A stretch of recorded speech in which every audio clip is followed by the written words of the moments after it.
नमस्कार दोस्तों, और आज हम लेकर आए हैं भारत का भूगोल टेस्ट सेकंड। ये स्कूल व्याख्याता के लिए बहुत महत्वपूर्ण रहने वाला है। और दोस्तों, मैं ज़्यादा इसमें एक्सप्लेन नहीं करूँगा क्योंकि मैंने सेपरेट वीडियो बना रखे हैं हर टॉपिक के ऊपर, तो आप प्ले लिस्ट में जाकर उनको देख लीजिएगा। और हम यहाँ पर टू द पॉइंट लेकर चलेंगे जिससे कि आप जल्द से जल्द रिवीजन कर पाएँ। तो चलिए शुरू करते हैं। पहला क्वेश्चन,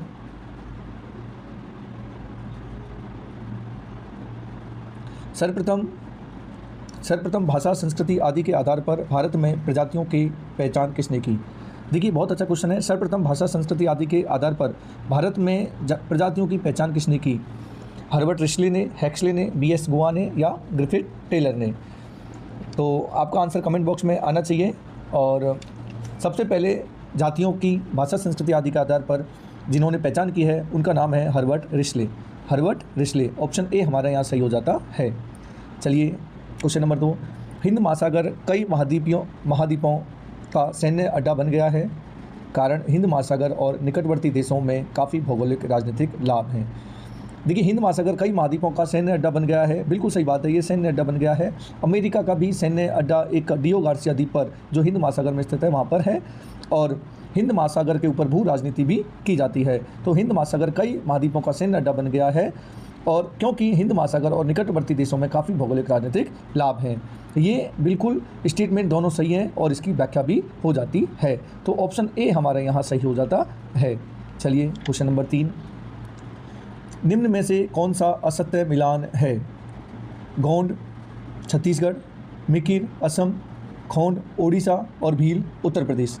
दोस्तों, गोंड जनजाति जो छत्तीसगढ़ में मिलती है बिल्कुल सही है, मिकिर असम में देखी जाती है और खोंड उड़ीसा में देखी जाती है। लेकिन भील जो जनजाति है ये राजस्थान में देखने को मिलती है, राजस्थान में और कुछ MP के भागों में भी देखने को मिल जाती है। तो यहाँ उत्तर प्रदेश नहीं आएगा। तो असत्य मिलान कौन सा हो जाएगा? ऑप्शन डी हमारे यहाँ सही हो जाता है।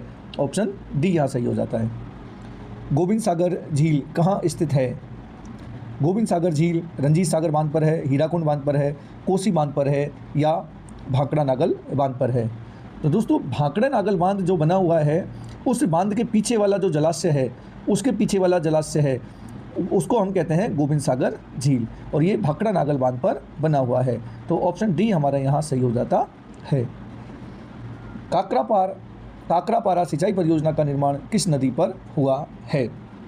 नर्मदा, गोदावरी, तापी और महानदी। क्वेश्चन नंबर 5 का आंसर काकरापारा सिंचाई परियोजना, ये ताप्ती नदी पर है। दोस्तों, किस पर है?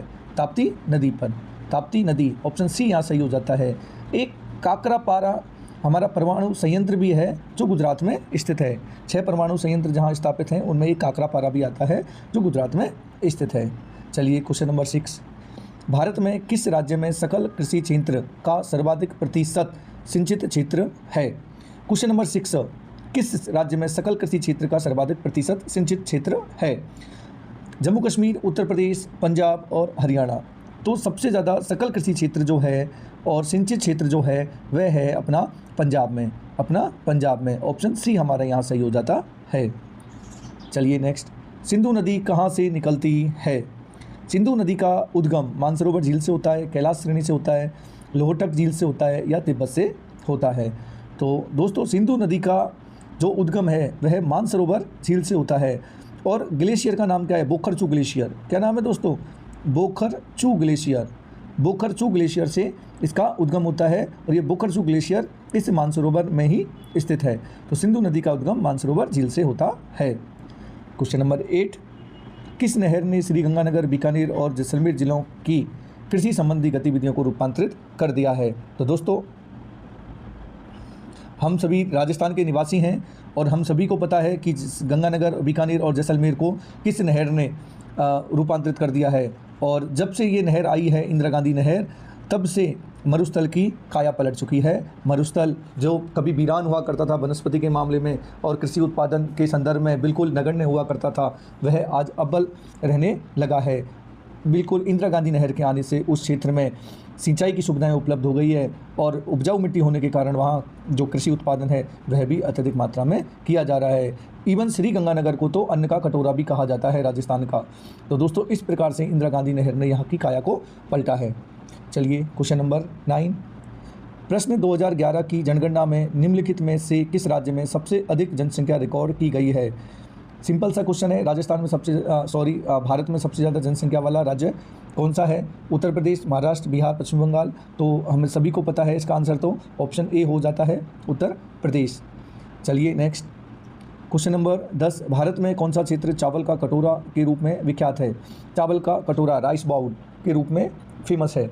सिंधु गंगा का मैदान, कृष्णा गोदावरी डेल्टा, पूर्वोत्तर क्षेत्र या केरल तमिलनाडु। तो दोस्तों चावल का कटोरा के जो क्षेत्र के रूप में हमारा विश्व प्रसिद्ध है, इवन भारत में जो प्रसिद्ध है वो कृष्णा गोदावरी का डेल्टा है। ऑप्शन बी हमारा यहाँ सही हो जाता है। क्वेश्चन नंबर 11, निम्नलिखित में से किसने चंडीगढ़ शहर की योजना का डिजाइन तैयार किया है?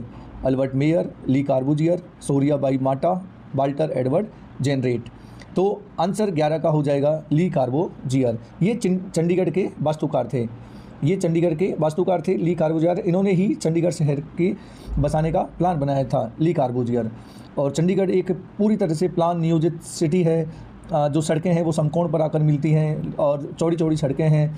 चंडीगढ़ बहुत प्यारा शहर है। यहाँ की सुखना झील जो वेटलैंड में भी शामिल है, और यहाँ का रॉक गार्डन देखने लायक है। तो चंडीगढ़ बहुत खूबसूरत शहर है। तो चंडीगढ़ की जो डिज़ाइन है वो किसने तैयार की? ली कार्बूजियर ने। चलिए नेक्स्ट दोस्तों, मैं यहाँ पर आपके लिए प्रयास करता हूँ कि क्वेश्चन अच्छे लेकर आऊँ, और क्योंकि यहाँ पर मैं एक्सप्लेन नहीं कर रहा हूँ, इसीलिए क्योंकि आपने ये क्वेश्चन पढ़ रखे हैं, इसीलिए मैं एक्सप्लेन नहीं करूँगा। फिर भी आपको क्वेश्चन देखने हैं तो प्लेलिस्ट में जाइए, और वहाँ पर आपको सब प्लेलिस्ट में आपको टॉपिक वाइज मिल जाएंगे। ज़्यादातर वीडियोस मैंने डाल रखे हैं तो वहाँ आपको मिल जाएंगे। राजस्थान से संबंधित भी वहाँ आपको मिल जाएंगे। और मैं यहाँ पर भारत के भूगोल से संबंधित काफ़ी सारे क्वेश्चन लेकर आने वाला हूँ, जो आपकी आने वाली सभी प्रतियोगी परीक्षाओं के लिए महत्वपूर्ण रहने वाले हैं। और आपको अगर वीडियो पसंद आ रहे हो तो आप चैनल को सब्सक्राइब कर लीजिए, ताकि नोटिफिकेशन आपको प्राप्त हो जाए और आप उस टेस्ट को अटेंड कर पाएँ। ध्यान रहे, एक टेस्ट अगर आपने मिस किया मतलब आप कहीं ना कहीं थोड़ा सा पीछे रह गए हो, इसलिए टेस्ट मिस नहीं करना है। आपको प्रत्येक टेस्ट सॉल्व करना है, और यहाँ आपका कोई समय जाया नहीं जाएगा। आप भले 1.5 की स्पीड से देखिए, 2 की स्पीड से देखिए, लेकिन आप वीडियो को देख लीजिए, ये आपके लिए है। चलिए क्वेश्चन नंबर 12, भारत के किस क्षेत्र में दंडकारण्य स्थित है? पूर्वोत्तर, मध्य पूर्व, मध्य उत्तर। तो दंडकारण्य जो स्थित है वह है अपना, दोस्तों बहुत बेहतरीन क्वेश्चन है, दंडकारण्य स्थित है पूर्वोत्तर, मध्य पूर्व, मध्य या उत्तर। तो हमारा आंसर हो जाता है बी, मध्य पूर्व में स्थित है। कहाँ पर स्थित है? मध्य पूर्व में स्थित है। तो चलिए क्वेश्चन नंबर 13, तिस्ता नदी निम्न की सहायक नदी है? सुबनसिरी, मेघना, गंगा, ब्रह्मपुत्र। देखिए अगेन बेहतरीन क्वेश्चन है, सुबनसिरी, मेघना, गंगा, ब्रह्मपुत्र। ये तिस्ता नदी सबसे पहले कुछ समय पहले तक गंगा नदी की सहायक हुआ करती थी, लेकिन जो भूकंपीय गतिविधियां हैं तो इस तिस्ता नदी ने हिमालयी नदियों में जो हलचल होती रहती है उसके कारण इस तिस्ता नदी ने अपना रास्ता बदल लिया है, और वर्तमान में ये ब्रह्मपुत्र नदी की सहायक नदी है। ब्रह्मपुत्र नदी की सहायक नदी है, तो ये भी हमें पता होना चाहिए था। पहले तिस्ता नदी गंगा नदी की सहायक नदी हुआ करती थी। क्वेश्चन नंबर 14, भारत में किस राज्य में सागौन वन अधिक जमाव है? सागवान के वन कहाँ मिलते हैं? देखिए उत्तर प्रदेश, बिहार, कर्नाटक और मध्य प्रदेश। देखिए सागौन का वन जो है, उससे पहले मैं आपको बता देता हूँ कि कर्नाटक चंदन के लिए फेमस है, चंदन की लकड़ियों के लिए फेमस है। तो ध्यान रखना, चंदन के वन सबसे ज़्यादा इस कर्नाटक में ही देखे जाते हैं। अगर आपसे क्वेश्चन पूछ लिया जाए चंदन के वन किस राज्य में सर्वाधिक हैं, तो आंसर कर्नाटक हो जाएगा। इसी कर्नाटक में एक प्रदेश और है, मालनाड। जो मालनाड का क्षेत्र है वह भी कर्नाटक में स्थित है। तो और सागौन वन जो देखने को मिलते हैं वह हमारे मध्य प्रदेश में देखने को मिलते हैं। तो आंसर डी हो जाता है। क्वेश्चन नंबर 15, भारत के लगभग सभी संचयनीय तेल निक्षेप निम्न में से किस शैल में अवस्थित हैं? प्राचीन ग्रेनाइट जमाव क्षेत्र, प्राचीन अवसादी जमाव क्षेत्र, कायांतरित जमाव क्षेत्र या तृतीयक अवसादित क्षेत्र। दोस्तों जो तेल का निक्षेप मिलेगा वो हमेशा अवसादी चट्टानों में मिलेगा, ये बात तो तय है। अवसादी चट्टानों में मिलेगा तो ग्रेनाइट गलत हो जाता है और कायांतरित यहाँ गलत हो जाता है। और प्राचीन अवसादी जमाव क्षेत्र के जो प्रमाण हैं वो भारत में नहीं देखे जाते हैं, तो हमारा आंसर हो जाता है डी। क्योंकि तेल के निक्षेप और पेट्रोल, कोयला ये सब अवसादी चट्टानों में मिलते हैं, तो कायांतरित चट्टानें और ग्रेनाइट चट्टानों में इनके जमाव नहीं देखे जाएंगे। अगर पेट्रोल भी पूछा जाता तो वह भी अवसादी चट्टानों में मिलेगा, और कच्चा तेल तो सभी मिलेगा। कोयला और ये सभी, कोयला जो भी ईंधन है हमारा, ये भी तृतीयक अवसादी क्षेत्रों में ही देखा जाता है। क्वेश्चन नंबर 16, देखिए ये उस समय का करंट का क्वेश्चन आया हुआ था, तो मैंने एज इट इज़ यहाँ ले लिया है। देखिए ये पुराने साल के क्वेश्चन है जो कहीं ना कहीं किसी ना किसी एग्जाम में आए हैं, तो मैंने एज इट इज़ आपको दिखाने के लिए कि इस प्रकार के क्वेश्चन भी आते हैं। यदि इस साल चक्रवात आए हैं तो आपको उनके चक्रवातों के नाम और किस तट पर वो टकराए हैं आपको वो भी याद होनी चाहिए, क्योंकि कई बार पूछ लिया जाता है कि वो कौन से तट पर आए हैं। अब जैसे 2014 में हुदहुद चक्रवात से कौन सा तटीय क्षेत्र प्रभावित हुआ है, कि चेन्नई, केरल तट, आंध्र प्रदेश या बंगाल तट। कई बार इन जो चक्रवातों के नाम है किस देश ने दिया और इसका अर्थ क्या है ये भी पूछ लिया जाता है। तो हुदहुद चक्रवात जो आया था वो आंध्र प्रदेश के तट से टकराया था, तो ये उस समय करंट में रहा था, तो उस समय ये क्वेश्चन आया हुआ है, तो मैंने यहाँ पर एज इट इज़ उस क्वेश्चन को ले लिया है। क्वेश्चन नंबर 17, निम्नलिखित में से कौन सा कारक भारत में वर्तमान मतदान व्यवहार को अधिक प्रभावित कर रहा है? विकास, जाति प्रथा, धार्मिक आधार या राजनीतिक दलों का पुराना आधार। देखिए ये पूछा है मतदान व्यवहार और वर्तमान में, है ना, मतदान व्यवहार वो भी वर्तमान में सबसे अधिक प्रभावित करने वाला कारक कौन सा है। देखिए अभी वर्तमान की बात करें तो हमारा विकास होगा। हालांकि अभी वर्तमान में भी सबसे ज़्यादा जो प्रभावित मतदान होते हैं वो जाति और धार्मिक आधार पर ही होते हैं, लेकिन फिर भी ऑप्शन के अकॉर्डिंग हमें पॉजिटिव सोच रखनी है कि जाति के आधार पर मतदान व्यवहार प्रभावित नहीं होता, धार्मिक आधार पर भी प्रभावित नहीं होता और राजनीतिक दलों के आधार पर भी ये प्रभावित नहीं होता है। तो हमें एक पॉजिटिव सोच के साथ इसका आंसर रखना है और इसका आंसर होगा विकास, क्योंकि अगर जाति के आधार पर मतदान व्यवहार प्रभावित होगा तो ये भारत के लिए शर्मनाक बात है। धर्म के आधार पर मतदान प्रभावित हो रहा है ये भी शर्म की बात है, तो हमें यहाँ पॉजिटिव आंसर सोचते हुए जवाब देना होता है। चलिए क्वेश्चन नंबर 18, शिफ्टिंग कल्टीवेशन स्थानांतरणीय कृषि को उड़ीसा में किस नाम से जाना जाता है? उड़ीसा की बात की है तो दोस्तों उड़ीसा की बात की है कि उड़ीसा में किस नाम से जाना जाता है? उड़ीसा में जाना जाता है इसको सबसे पहले तो पेंडा कहाँ कहते हैं? तो पेंडा कहते हैं आंध्रा में। कहाँ कहते हैं? आंध्रा में। झूम कहाँ कहते हैं? पूर्वी भारत में। पूर्वी भारत में कहते हैं, नॉर्थ ईस्ट में कहते हैं। और बेबार कहते हैं छत्तीसगढ़ में, बेबार कहते हैं छत्तीसगढ़ एमपी में। और हमारा बसता है पोडू। पोडू कहते हैं उड़ीसा में शिफ्टिंग कल्टीवेशन को, पोडू। चलिए नेक्स्ट, पीर पंजाल श्रेणी स्थित है। देखिए बेहतरीन क्वेश्चन है, इस प्रकार के क्वेश्चन भी आते हैं कि हमने सब कुछ पढ़ रखा है, सीक्वेंस पढ़ रखा है कि उत्तर से दक्षिण का सीक्वेंस क्या है, कराकोरम, पीर पंजाल, लद्दाख, जास्कर, हमने सब रट रखा है, लेकिन क्वेश्चन क्या आया, पीर पंजाल श्रेणी कौन से हिमालय में स्थित है। अब यहाँ फंस जाते हैं हम क्वेश्चन देखने में जी, लेकिन है टफ। तो पीर पंजाल श्रेणी बाह्य हिमालय, ट्रांस हिमालय, बृहद हिमालय या मध्य हिमालय। तो दोस्तों पीर पंजाल श्रेणी जो है वह मध्य हिमालय में स्थित है, मध्य हिमालय में स्थित है। चलिए नेक्स्ट, निम्न में से असत्य है? बेगाई, सुरली, कावेरी, अमरावती, ब्रह्मपुत्र, बराक, गंगा, पुनपुन। असत्य पूछा है और असत्य इसमें सहायक नदियां हैं। ये बेगाई नदी है जिसकी सहायक नदी सुरली है, कावेरी, अमरावती, ब्रह्मपुत्र, बराक, गंगा, पुनपुन। तो देखिए निम्न में से जो असत्य है वह है ब्रह्मपुत्र। ब्रह्मपुत्र की सहायक नदी ये नहीं होती है, ब्रह्मपुत्र की सहायक नदी ये नहीं होती है। ब्रह्मपुत्र की नदियाँ होती हैं दिवांग, लोहित, है ना, ये नदियाँ इसकी ब्रह्मपुत्र की सहायक नदियाँ होती हैं, तो ये ब्रह्मपुत्र की सहायक नदी नहीं होती है। तिस्ता, है ना, ये ब्रह्मपुत्र की सहायक नदियाँ हैं। क्वेश्चन नंबर 21, निम्न में से भारत के किस राज्य में यूरेनियम अयस्क एवं कायांतरित चट्टानों में अंतः स्थापित है? यूरेनियम अयस्क एवं कायांतरित चट्टानों में अंतः स्थापित है, किस राज्य की बात की है? तमिलनाडु, महाराष्ट्र, राजस्थान और केरल।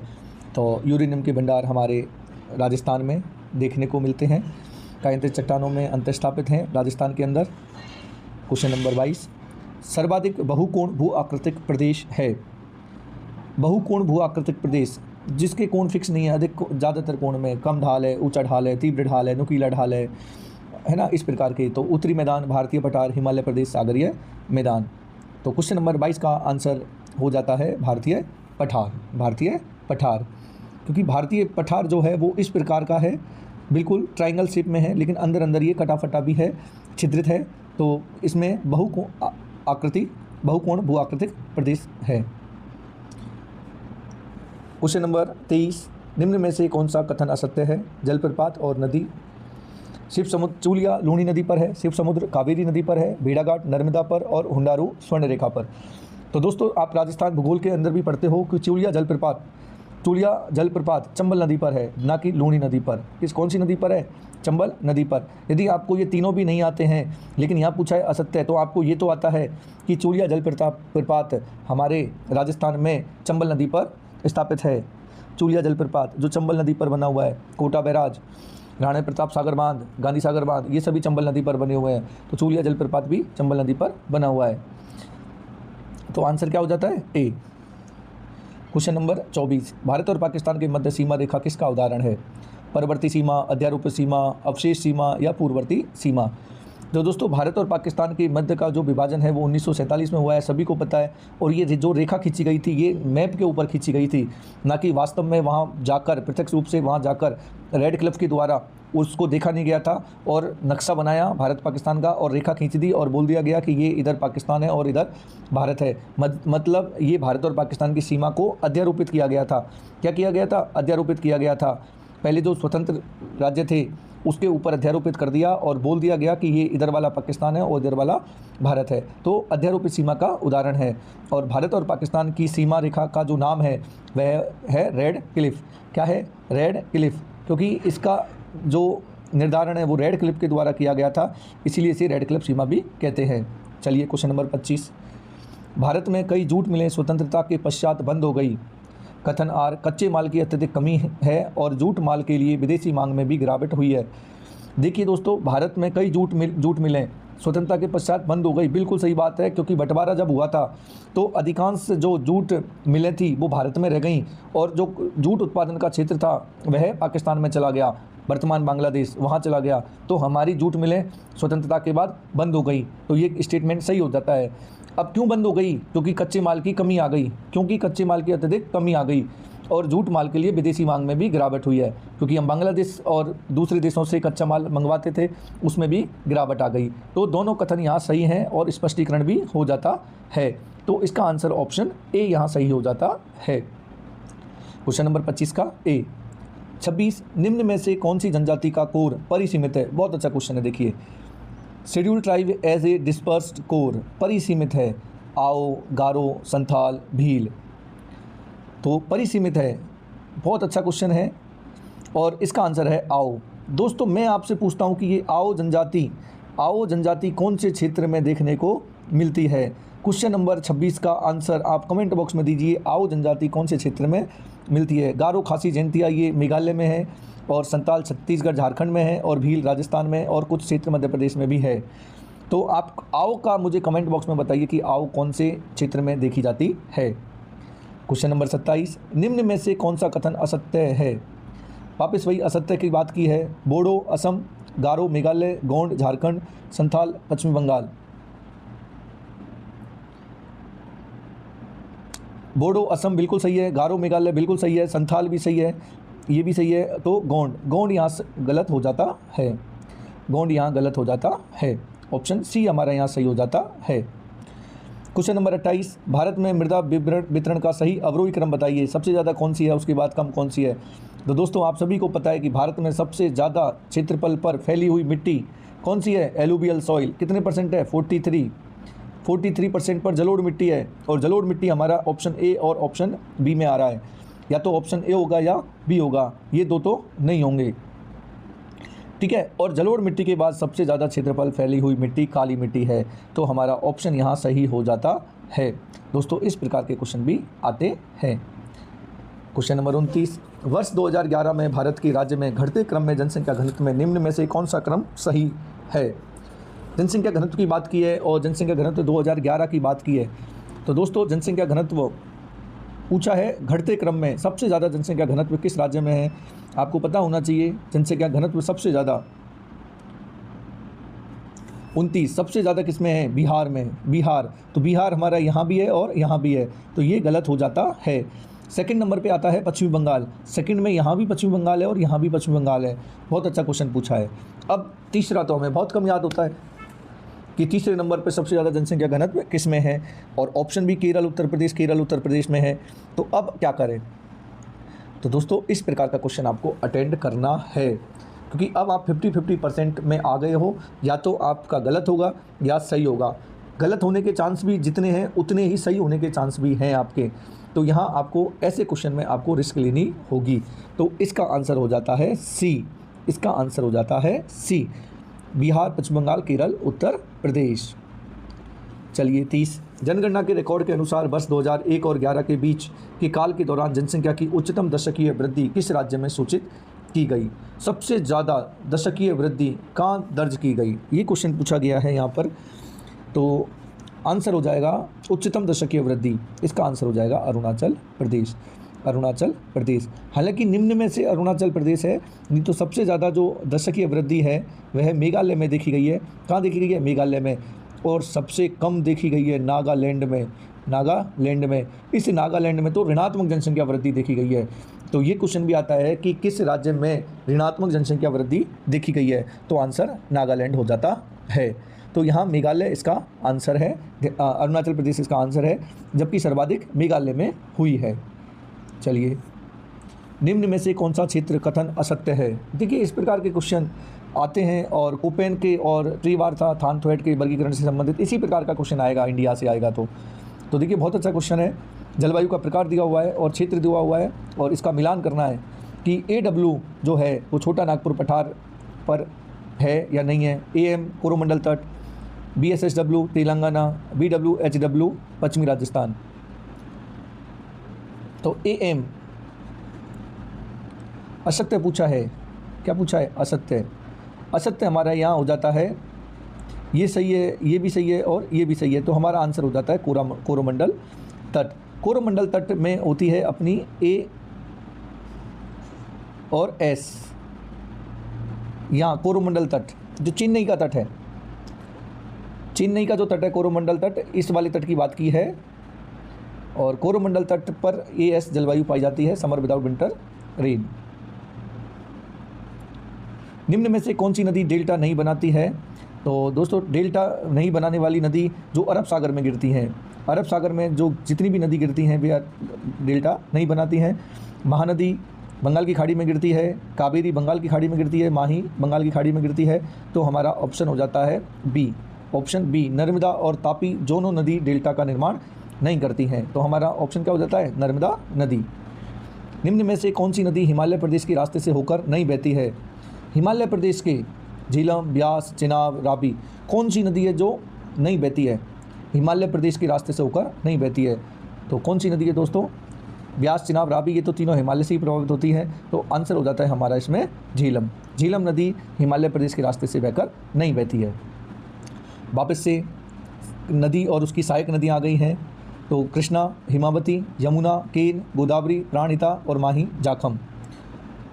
तो दोस्तों यमुना की सिंध, केन, बेतवा, बिल्कुल इसकी सहायक नदियाँ हैं, सिंध, केन, बेतवा। यमुना नदी की कौन कौन सी हैं? सिंध, केन, बेतवा। गोदावरी की भी प्राणहिता नदी होती है और माही की सोम, जाखम, माही, तीनों नदी त्रिवेणी संगम बनाती हैं। वेणेश्वर धाम जहाँ स्थित है और यहाँ आदिवासियों का कुंभ लगता है। तो कृष्णा नदी की जो नदी है वो हिमावती नहीं है। तो ऑप्शन ए हमारा यहाँ सही हो जाता है, ऑप्शन ए यहाँ सही हो जाता है। निम्न में से कौन सा कथन असत्य है? वापस असत्य आ गया। जलोढ़ मृदा, जो जलोढ़ मृदा है वह कहाँ देखने को मिलती है? और ये मध्यालय नहीं है दोस्तों, ये मेघालय है। क्या है ये मिस हो गया है, ये मेघालय है। तो क्या मिट्टी काली मृदा महाराष्ट्र में, लाल मृदा उड़ीसा और मरुस्थलीय मृदा राजस्थान। तो क्या जलोढ़ मिट्टी मेघालय में मिलती है? ये तो क्वेश्चन अच्छा है। और क्या लाल मृदा उड़ीसा में मिलती है? निम्न में से कौन सा कथन असत्य है? तो दोस्तों इसका आंसर होगा लाल मिट्टी। लाल मिट्टी उड़ीसा में नहीं होती, मेघालय में जलोढ़ मृदा देखी जाती है। तो इसका आंसर हो जाएगा सी। निम्न में से कौन से राज्य में जनवरी के महीने में न्यूनतम सामान्य तापमान दर्ज किया जाता है? जनवरी के महीने में न्यूनतम तापमान श्रीनगर, बेंगलोर, जैसलमेर, फिरोजपुर। दोस्तों इसमें न्यूनतम सामान्य तापमान कहाँ होगा? बात की है जनवरी की।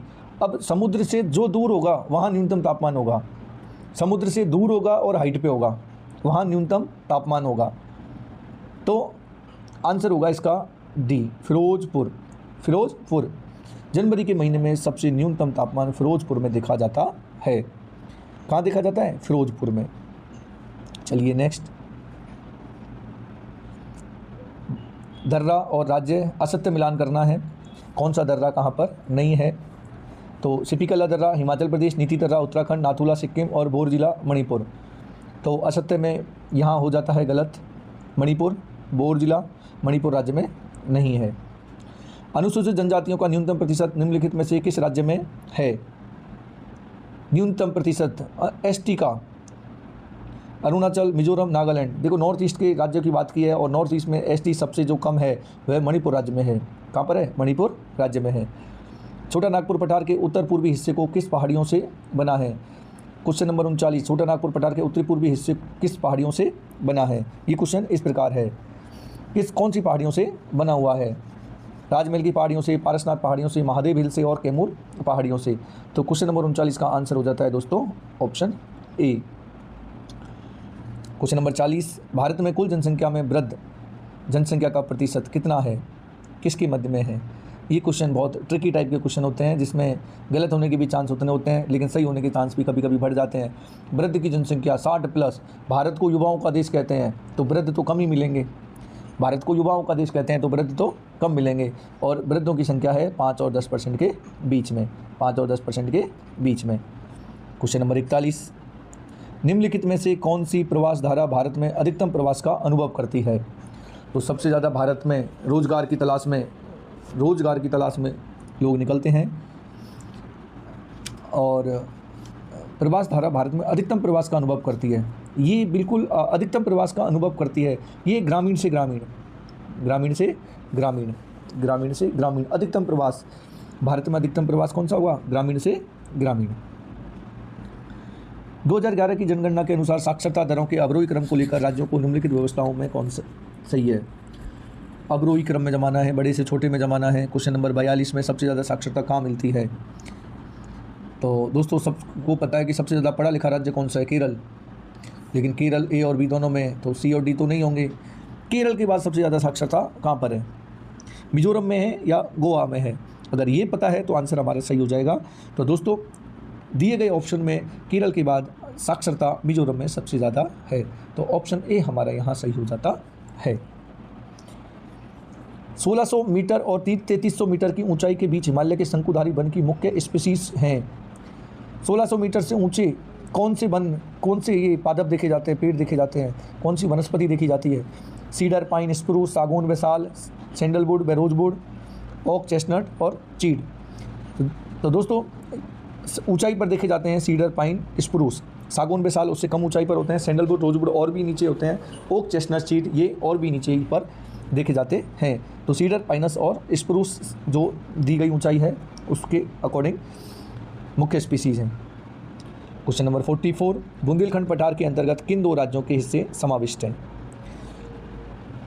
किन 2 राज्यों के हिस्से बुंदेलखंड पठार में? छत्तीसगढ़ राजखंड, झारखंड, पश्चिम बंगाल, उत्तर प्रदेश, मध्य प्रदेश या मध्य प्रदेश, छत्तीसगढ़। देखिए बुंदेलखंड का पठार जो है, बुंदेलखंड का जो पठार है उसमें किन 2 राज्यों के हिस्से शामिल हैं? तो आंसर हो जाता है उत्तर प्रदेश और मध्य प्रदेश, उत्तर प्रदेश और मध्य प्रदेश। ऑप्शन सी हमारा यहाँ सही हो जाता है। क्वेश्चन नंबर 45, भारत में निम्नलिखित में से कौन सा स्थान विश्व में सबसे ठंडे आवासित स्थानों में से द्वितीय श्रेणी में आता है? क्वेश्चन नंबर बहुत अच्छा है। सबसे ठंडे आवासित स्थानों में से दूसरी श्रेणी पर आता है। सबसे ठंडा कौन सा है? वर्खोयांश। और दूसरी श्रेणी में भारत का कौन सा आता है? द्रास, ईटानगर, मनाली और माना। तो दोस्तों द्रास, ऑप्शन ए यहाँ सही हो जाता है। क्वेश्चन नंबर 45 का ए। क्वेश्चन नंबर 46, निम्नलिखित में से किस राज्य में उसके कृषि क्षेत्र का अधिकतम प्रतिशत नहर सिंचाई के अंतर्गत आता है? मध्य प्रदेश, जम्मू कश्मीर, उत्तराखंड, उत्तर प्रदेश। तो नहर की सिंचाई इन दिए गए ऑप्शन के अकॉर्डिंग सबसे ज़्यादा सिंचाई नहर के माध्यम से जहाँ की जाती है वह है Jammu Kashmir, option B. Question number 47, Kashmir घाटी को सिंधु नदी घाटी से कौन सी श्रेणियाँ पृथक करती हैं? बहुत अच्छा क्वेश्चन है। कश्मीर घाटी को सिंधु नदी घाटी से कौन सी श्रेणियाँ पृथक करती हैं? पीर पंजाल, धौलाधार, बृहद हिमालय श्रेणी या शिवालिक श्रेणी।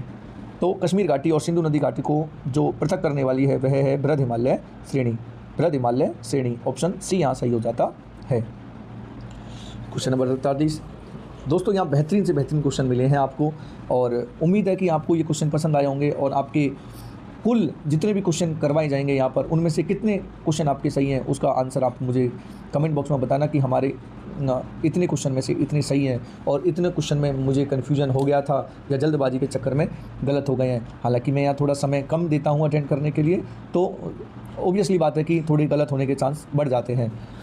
कश्मीर की घाटी हिमालय में एकमात्र समतल पट्टी है। इस समतल मैदान को निर्मित करने के लिए किस नदी ने अपने निक्षेप जमा किए हैं? कश्मीर की घाटी की बात की है और एकमात्र समतल पट्टी है। इस समतल मैदान को निर्मित करने के लिए किस नदी ने अपने निक्षेप जमा किए हैं? तो दोस्तों झेलम ने किए हैं, झेलम ने। बहुत अच्छा क्वेश्चन है, आपको ध्यान रखना है। भारत के किस राज्य में स्त्रियों की संख्या पुरुषों से अधिक है? मतलब लिंगानुपात की बात की है सीधी सी। ये स्त्रियों की संख्या पुरुषों से अधिक है, स्त्रियों की संख्या अधिक है ना? वो आंसर है, मतलब लिंगानुपात सबसे अच्छा कहाँ का है? केरल का। तो ऑप्शन डी। सबसे कम कहाँ का है? हरियाणा का। सबसे कम कहाँ का है? हरियाणा का। और हरियाणा में लिंगानुपात को बढ़ाने के लिए केंद्र सरकार ने बेटी बचाओ बेटी पढ़ाओ जो योजना थी उसका शुभारंभ किया था और उस योजना का यहाँ बहुत पॉजिटिव असर देखा गया है कि यहाँ हरियाणा का जो लिंगानुपात है वो बढ़ने लगा है। अभी जो जनगणना होगी 2027 में, उसमें यहाँ का जो लिंगानुपात है वो अच्छा देखने को मिलेगा। तो बेटी बचाओ बेटी पढ़ाओ का एक पॉजिटिव इफेक्ट यहाँ से निकल कर आया है हरियाणा से। चलिए नेक्स्ट, ये है आज का अंतिम क्वेश्चन नंबर 50। और टेस्ट फर्स्ट में भी मैंने आपको 50 क्वेश्चन करवाए थे और यहाँ ये सेकंड टेस्ट है भारत का भूगोल से संबंधित। तो उम्मीद है आपके 50 में से लगभग 40 प्लस क्वेश्चन सही हुए होंगे और यदि ऐसा नहीं है तो कोई बात नहीं, आप थोड़ा मेहनत कीजिए, अभी भी समय है। लेकिन दोस्तों अब नया पढ़ना नहीं है आपको। तो चलिए, जनगणना 2011 के अनुसार कौन से राज्य में जनसंख्या का न्यूनतम घनत्व दर्ज किया गया है? न्यूनतम जनसंख्या घनत्व की बात की है तो अरुणाचल प्रदेश। कौन सा है? अरुणाचल प्रदेश ए। यहाँ ए सही हो जाता है। तो ये थे हमारे 50 टेस्ट सेकंड के बेहतरीन क्वेश्चन और आपके 50 में से 40 प्लस क्वेश्चन सही हुए होंगे, ऐसा मुझे पूरा भरोसा है। और आपकी तैयारी एक सही दिशा में जा रही है और आप निश्चित तौर से सिलेक्शन लेने वाले हो और आपकी इस सिलेक्शन में थोड़ी सी भूमिका इन क्वेश्चंस की रहने वाली है। और उम्मीद है कि आप सभी अपने दोस्तों के साथ भी इन क्वेश्चंस को शेयर करते होंगे, उनको भी वीडियो को शेयर करते होंगे ताकि उन्हें भी थोड़ा सा लाभ हो जाए। तो चलिए दोस्तों, आप इन 50 क्वेश्चन को सॉल्व कीजिए और जवाब दीजिए कि आपके कितने क्वेश्चन यहाँ सही हुए हैं। Thank you.